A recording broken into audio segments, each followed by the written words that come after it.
समंदर भी उसी का साथ देता है जो उसकी लहरों को काट कर आगे पहुंचता है। तूफान भी उसी को रास्ता देते हैं जो उनके सामने डर कर खड़ा हो जाता है। वैसे ये समाज भी उसी को सम्मान देता है जो ताकतवर रहता है, क्योंकि कमजोर व्यक्ति को हर कोई दबाने की कोशिश करता है, हर कोई उसकी बेइज्जती करता है। इसीलिए हर मनुष्य को ताकतवर बनना चाहिए। प्रकृति भी ताकतवर का ही साथ देती है, निर्बल का साथ तो प्रकृति भी नहीं देती है। जिसके पास बल होता है दुनिया उसकी मुट्ठी में होती है। आपने कछुओं के बच्चों को तो देखा ही होगा, जब वो जन्म लेते हैं और धरती पर पैर रखते हैं तो उनके सामने एक परीक्षा की घड़ी रहती है। वो समंदर की लहरों में जाकर वहाँ तैरना चाहते हैं, लेकिन इनमें से कुछ ही बच्चे चुने जाते हैं जो सबसे ज्यादा फुर्तीले होते हैं, सबसे ज्यादा ताकतवर होते हैं। वही बच्चे समुंदर के लहरों का आनंद उठा पाते हैं, बाकी के बच्चे शिकारियों के शिकार हो जाते हैं। और यही नियति का नियम है, ताकतवर को ही नियति के यहाँ जगह मिलती है, कमजोर के लिए यहाँ कोई जगह नहीं है। इस बात में कोई शक नहीं है कि पुराने जमाने के लोग बहुत ताकतवर होते थे, और ये बात भी सच है कि वो लोग जिंदा रहने के लिए खाते थे और हम सिर्फ जीभ के स्वाद के लिए खाना खाते हैं। आचार्य चाणक्य ने अपने एक प्रसिद्ध श्लोक में कहा है कि रोटी से 10 गुना ज्यादा ऊर्जा आटे में होती है, आटे से 10 गुना ताकतवर दूध होता है, और दूध से 8 गुना ताकतवर मांसाहार होता है, और मांसाहार से भी 10 गुना ताकतवर घी होता है। आज की तारीख में अगर किसी इंसान को घी खाने के लिए दिया जाए तो वो 1 चम्मच से ज्यादा नहीं खा पाएगा। और यदि पुराने जमाने में देखा जाए तो उनका सबसे प्रिय खाना घी होता था। आप सभी लोग महाराणा प्रताप के बारे में तो जरूर सुना होगा। वो जितना वजन लेकर रणभूमि में लड़ते थे, इतना वजन तो आज के 4 आदमी भी नहीं उठा सकते।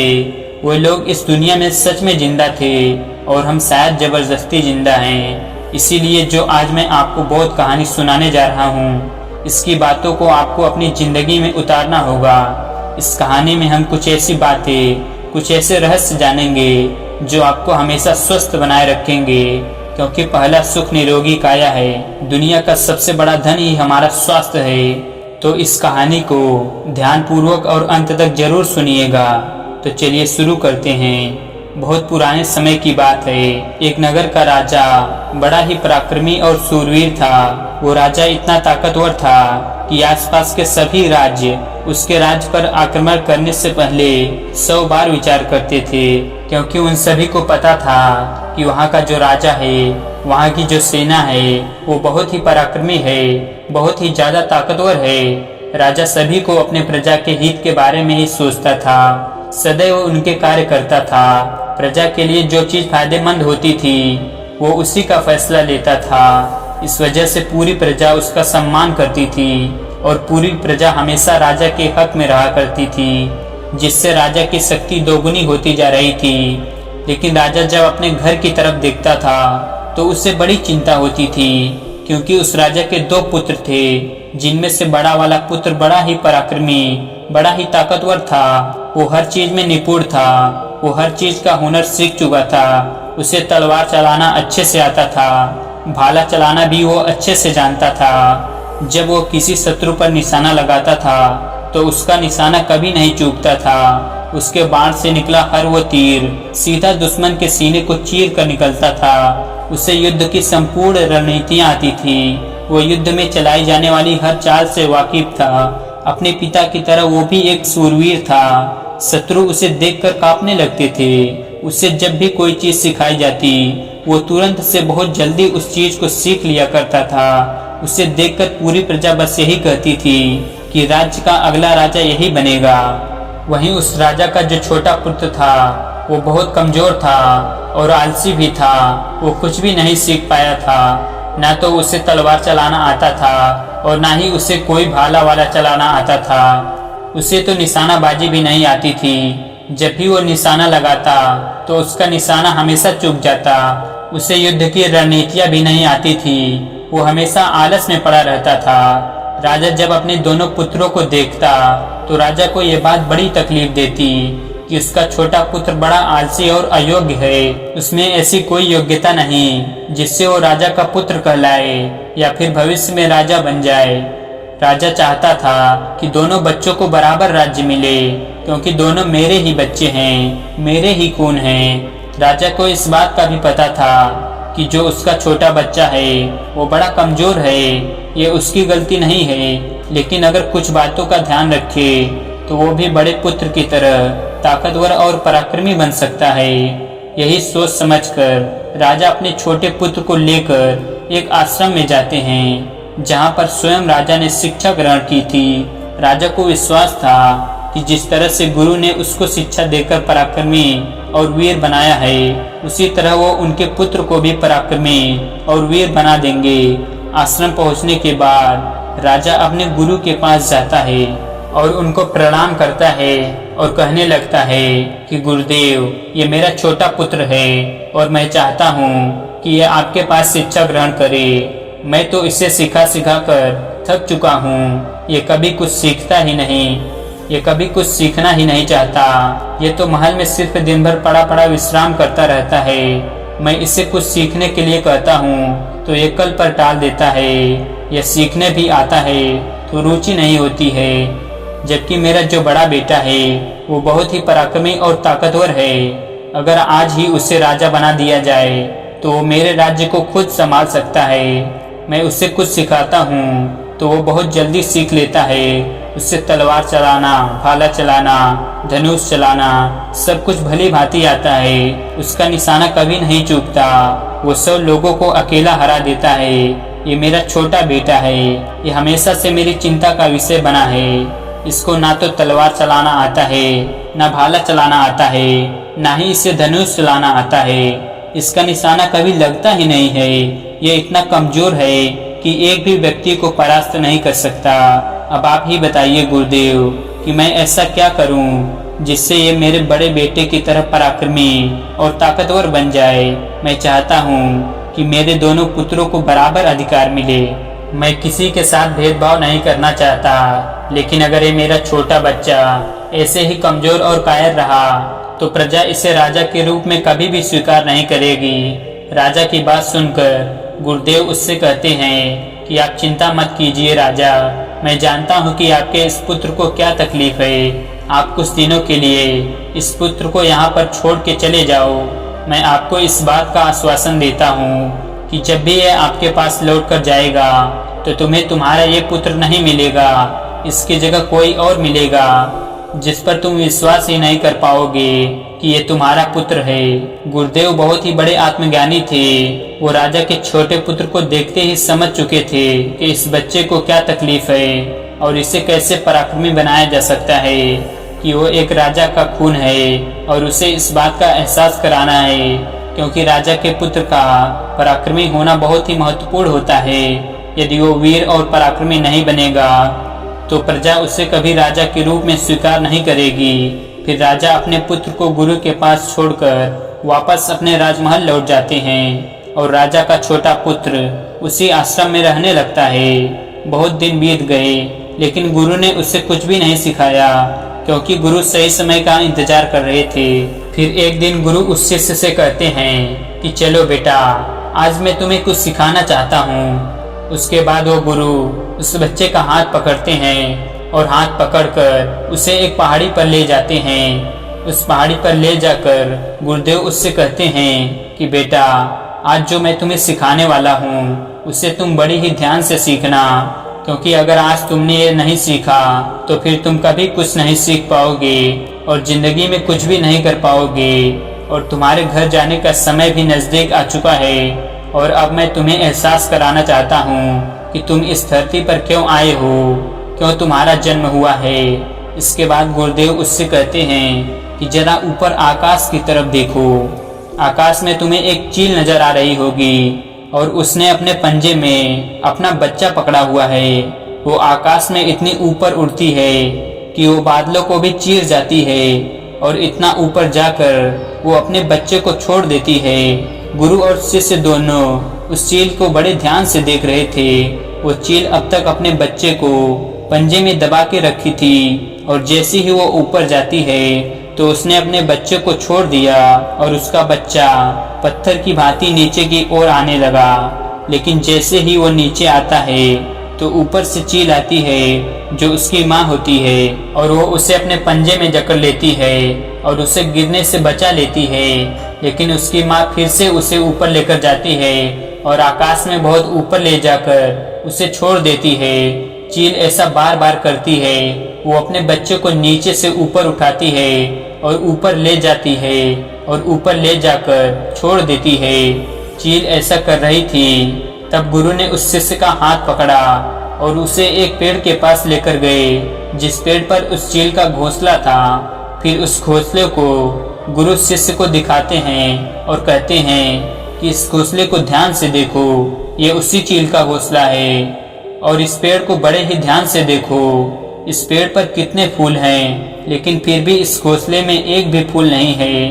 वो चाहे तो अपने बच्चे को कोमल फूलों में रख सकती है, लेकिन वो जानती है कि वो फूलों में रहकर एक आम पक्षी बनेगा, लेकिन अगर वो कांटे वाले घोंसले में रहेगा तभी वो चील बन पाएगा, क्योंकि चील बाकी पक्षियों की तुलना में बहुत मजबूत होते हैं। इसके बाद गुरु शिष्य को समझाते हुए कहते हैं कि तुम भी एक राजा के पुत्र हो, इसीलिए तुम्हें इस तरीके से फूलों में नहीं रखा जा सकता।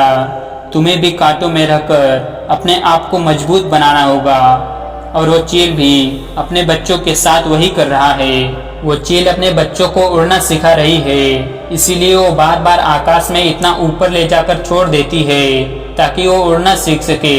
वो जिस चीज के लिए पैदा हुआ है, वो जहाँ पर पैदा हुआ है तो उसका कर्म है जो उसे करना सिखा रही है। उसकी माँ उसे इस बात का एहसास कराना चाहती है। यदि वो दूसरे बच्चे की योनि में पैदा होता तो उसे ये सब नहीं करना पड़ता। वो फूलों में जन्म लेता और फूलों में ही खत्म हो जाता। लेकिन अगर वो एक चील की योनि में पैदा हुआ हो तो उसका एक नियम है, नियति भी उसे तभी जिंदा रखती है जब वो ये सब हुनर सीख लेता है। और तुम भी एक राजा के पुत्र हो। यदि तुम ये सब हुनर नहीं सीख पाओगे तो एक दिन मारे जाओगे। चील को देखकर और गुरु की बातें सुनकर शिष्य को बहुत कुछ सीखने को मिला। इसके बाद शिष्य ने गुरु से कहा कि गुरुदेव, अब मुझे बहुत कुछ एहसास हो चुका है। मुझे पता है कि मैं एक राजा का बेटा हूँ और मैं इस तरीके से जीवित नहीं रह सकता। इसके बाद गुरु शिष्य का हाथ पकड़कर अपने आश्रम में वापस लेकर जाते हैं और वहां आकर उससे कहते हैं कि बेटा, अब जो बातें मैं आपको बताऊंगा उनको तुम अपनी जिंदगी में ध्यान रखना और जीवन में उतार लेना। तुमने चील के बच्चे से बहुत कुछ सीखा है, लेकिन तुम चील नहीं हो। तुम एक चील के बच्चे की तरह तो ज्ञान नहीं ले सकते, लेकिन तुम एक इंसान के बच्चे हो।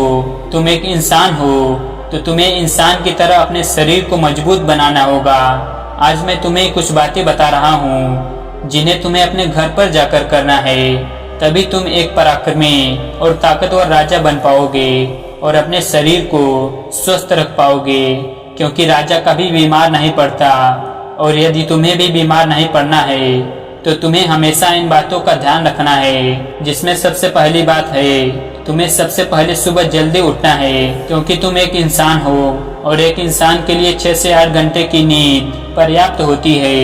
इससे ज्यादा कभी मत सोना और सुबह जल्दी उठकर जो भी तुम्हारा काम है, कार्य है, उसको करना। जैसे कि एक राजा सुबह जल्दी उठकर युद्ध कौशल सीखता है, वो तलवार चलाना, भाला चलाना, ये सब सीखता है, क्योंकि सुबह किए गए काम सभी सफल होते हैं। सुबह का वातावरण शांत होता है और ध्यान एकाग्र रहता है, जिससे उसका ध्यान नहीं भटकता है और वो अपना पूरा ध्यान अपने लक्ष्य पर लगा सकता है। सुबह जल्दी उठकर तुम्हें योग और प्राणायाम करना है। अपने शरीर को तुम जितना स्वस्थ रखोगे उतना ही अंदर की शक्ति को मजबूत भी रखना है। अपनी मानसिक शक्ति को भी उतना ही बढ़ाना है जितनी कि अपनी शारीरिक शक्ति को बढ़ाना है। और मानसिक शक्ति तुम्हें ध्यान करने से मिलेगी। इसीलिए सुबह जल्दी उठकर तुम्हें ध्यान करना है, प्राणायाम करना है, योगा करना है, क्योंकि योग और प्राणायाम तुम्हें बाहर से मजबूत बनाएगा और ध्यान तुम्हें अंदर से मजबूत बनाएगा।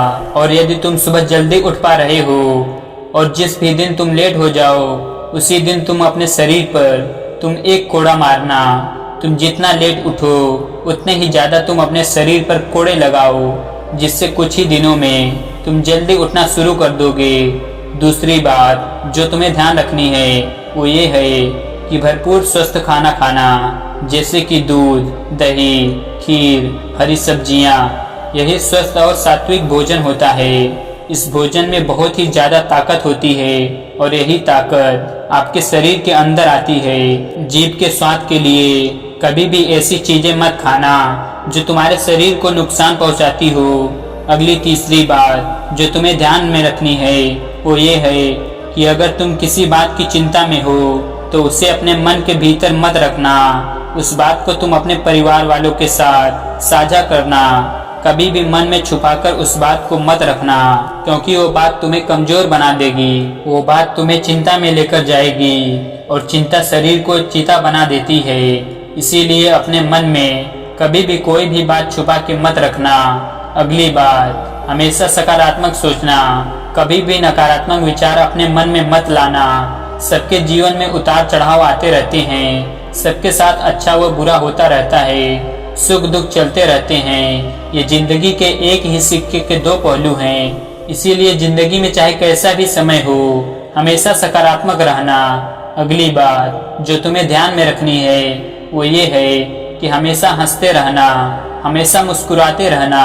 यदि किसी भी बात को लेकर तुम्हारे दिमाग में चिंता हो तो उस बात की चिंता तुम्हारे चेहरे पर कभी नहीं दिखनी चाहिए, क्योंकि तुम एक राजा हो और राजा मुस्कुराता हुआ रहना चाहिए, तभी प्रजा मुस्कुराती है। इसीलिए जब भी तुम जनता के बीच रहो या फिर तुम अपने घर वालों के बीच रहो, हमेशा मुस्कुराते रहना, क्योंकि जितना तुम मुस्कुराते रहोगे उतना ही तुम्हारे भीतर सकारात्मकता आएगी, जिससे तुम्हारे शरीर में बल और भी ज्यादा बढ़ेगा। और यदि तुम अपने चेहरे पर चिंता रखोगे तो सामने वाले को इस बात का पता चल जाएगा कि तुम परेशान हो और वो तुम्हारी परेशानी का फायदा उठा सकता है और तुम्हें कमजोर भी बना सकता है। इसीलिए कभी भी दूसरों से अपनी चिंता जाहिर मत करो। इसके बाद गुरु शिष्य से कहते हैं कि आखिरी और अंतिम बात जो तुम्हें ध्यान में रखनी है और वो ये है कि तुम्हें हमेशा दान पुण्य करते रहना चाहिए, क्योंकि दान पुण्य से हमें खुशी मिलती है। दान लेने वाला व्यक्ति आपको दुआएं देता है और वो दुआएं दवाओं का काम करती हैं और वो दवा आपको भीतर से मजबूत बनाती हैं। वो कहते हैं ना कि जब दवा काम नहीं करती तो दुआएं काम कर जाती हैं। इसीलिए दुआएं लेते रहना और दान करते रहना, यही तो राजा का कर्तव्य होता है। पहले के राजा महाराजा तो अपना सब कुछ दान कर देते थे, क्योंकि उन्हें दान के महत्व के बारे में अच्छे से पता था। गुरु की ये सारी बातें सुनकर राजा का पुत्र उनके चरणों में गिर गया और गुरु से कहने लगा कि गुरुदेव, मुझे सब कुछ समझ में आ गया है। आपकी बताई गई बातों को मैं जीवन भर याद रखूंगा और उन्हें अपने जीवन में उतारूंगा। इसके बाद राजा का पुत्र अपने राजमहल चला जाता है और गुरु के द्वारा बताई गई बातों को अपने जीवन में अपना लेता है और एक दिन वो अपने बड़े भाई की तरह ताकतवर और शूरवीर राजा बन जाता है। तो दोस्तों, इस कहानी से हमें यही शिक्षा मिलती है कि हमें अपने आप को मजबूत व ताकतवर बनाने के लिए इन नियमों को अपनाना चाहिए, तभी हम जीवन में सफल हो पाएंगे।